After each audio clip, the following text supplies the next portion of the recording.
Alright, let's get started on this PCV valve. First, let's take off the engine cover.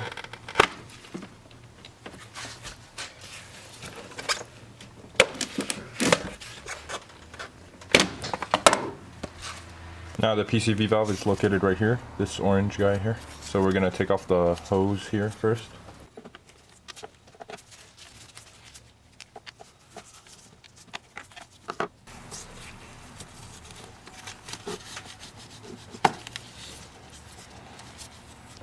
Alright, so the size of the hex here is actually a 23 mil. That's the only thing I could find that fits. So let's see if we could remove it.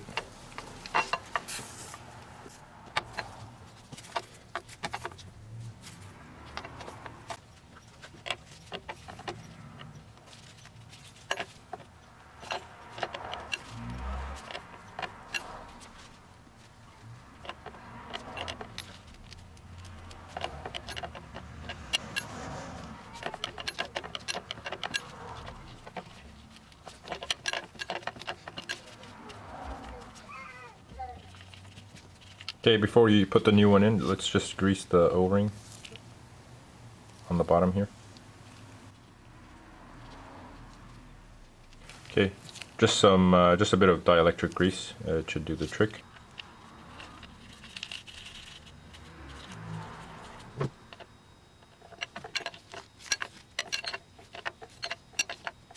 Now let's put back the hose and the clamp.